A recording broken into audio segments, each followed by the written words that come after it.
West Bengal voluntary blood donor society রাজ্য সম্মেলনের শেষ দিন। বোলপুর গীতাঞ্জলি অডিটোরিয়ামে West Bengal voluntary blood donors society 3 দিনের যে রাজ্য সম্মেলনের আয়োজন করা হয়েছিল, আজ তার শুভক্ষণে শেষ হলো। এই সম্মেলনে আসা রাজ্যের বিভিন্ন প্রান্ত থেকে রক্ত আন্দোলনের প্রতিনিধিরা অংশগ্রহণ করেছিলেন। 3 দিন বিভিন্ন ধরনের আলাপ আলোচনা হয়েছে এবং তার সুফল উঠে এসেছে। আজকে সেই সম্মেলন শেষ হলো। শত ব্যস্ততার সাথে 3 দিন বীরভূম জেলা সভাধিপতি কাজল শেখ রক্ত আন্দোলনে কর্মীদের সঙ্গে অংশগ্রহণ করেন। সেই রকম আজকে শেষ দিনেও উপস্থিত ছিলেন গীতাঞ্জলি অডিটোরিয়ামে।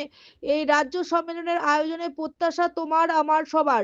শহীদ Saju memorial welfare society, Birbhum voluntary blood donor association. Kazi Amirul ইসলামের রিপোর্ট, সিউড়ি টাইমস, বোলপুর শান্তিনিকেতন।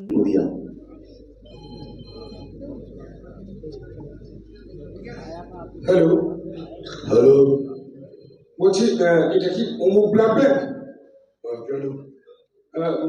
বলছি কিছু যদি না মনে পড়ে একটু তমুক বাবুকে ডেকে দিন না। নেই দাদা দাদা, ফোনটা খারাপ। বলছি এদের জন্য আমরা যা সুযোগ পেয়েছি, আমাদের উচিত প্রত্যেকে দাঁড়িয়ে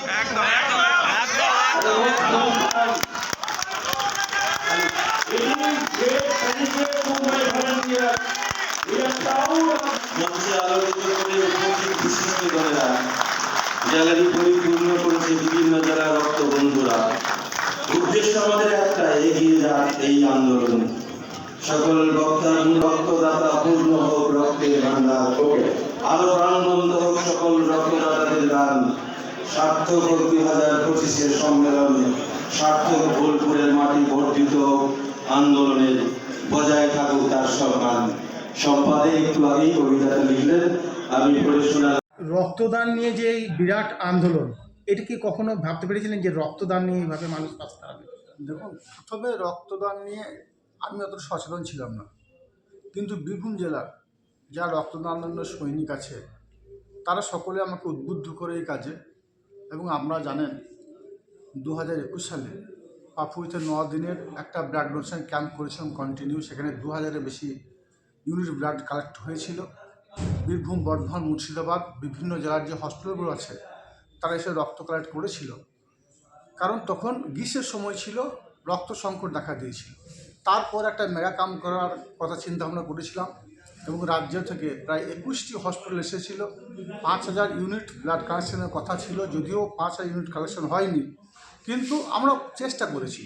এরপরও প্রতিনিয়ত এই ধরনের চেষ্টাগুলো করে থাকি, কারণ বীরভূম জেলার যারা প্রসূতি মা, যাদের রক্তের প্রয়োজন হয়, যারা মুমূর্ষু রোগী, যাদের রক্তের প্রয়োজন হয়, যারা থ্যালাসেমিয়া পেশেন্ট, যাদের রক্তের প্রয়োজন হয়, এই রক্তগুলো যদি আমরা সকলে সমবেত হয়ে সংঘবদ্ধভাবে আলাপ আলোচনার সাথে কাজগুলো না করি, মানুষকে ঠিকঠাকভাবে না বোঝাতে পারি, তাহলে মানুষ রক্ত দেবে না। আর বর্তমানে রক্ত কোনো কম্পিউটার বা কোনো সায়েন্টিস্ট আবিষ্কার করতে পারেনি। মানুষের দেহ থেকে রক্ত কালেকশন করে সেটাকে অন্য মানুষের জীবনদান করা যায়। সম্ভবত এর থেকে মহৎ কাজ আর কিছু আছে বলে মনে করি না। কিন্তু আজকে এই যে রাজ্য সম্মেলন হলো বোলপুরের বুকে, সারা 23টা জেলা থেকে প্রতিনিধি এসেছিল, রাজ্যের বাইরেও অন্য প্রদেশ থেকেও প্রতিনিধি এসেছিল। ভাবতেও অবাক লাগছে, এত বড় প্রোগ্রামে আমি নিজে থাকতে পারবো, আমি গর্ববোধ করছি। এবং গোটা বোলপুর পরিক্রমা করলো তারা, এবং বেশ 3 দিন ধরে প্রোগ্রামটা চলছে। তো মানুষ এতে সচেতন হবে এবং আগামী দিনে বীরভূম জেলার বুকে রক্ত সংকট দেখা দেবে না। আজকের মঞ্চের বা এই প্রোগ্রাম থেকে যেটুকু আমি উপলব্ধি করতে পারছি, বীরভূম জেলার যে সংগঠন যারা আছে, 70টা সংগঠন এগিয়ে এসেছে। এইভাবে আগামী দিনে সংগঠন আরও আমাদের বাড়াতে হবে, তাহলে বীরভূম জেলার রক্ত সংকট কোনোদিন দেখা দেবে না। এবং বীরভূম জেলা থেকে পার্শ্ববর্তী জেলাগুলোতে আমরা রক্তের সাপ্লাই দেবো, এটাই আমাদের আগামী দিনের ইচ্ছা। পরিপূর্ণতা করেছে খালেদকে, পারভেজকে, সবাইগঞ্জের দুঃখ কামলান করে দিয়ে আমরা আনন্দে ভাসিয়ে বোলপুরে গীতাঞ্জলিতে আমরা অভিনন্দন জানাই।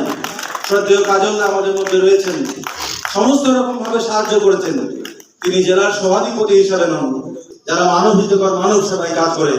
আমরা করতালি দিয়ে সমস্ত প্রতিনিধিরা দাঁড়িয়ে তাদেরকে উৎসাহিত করবো।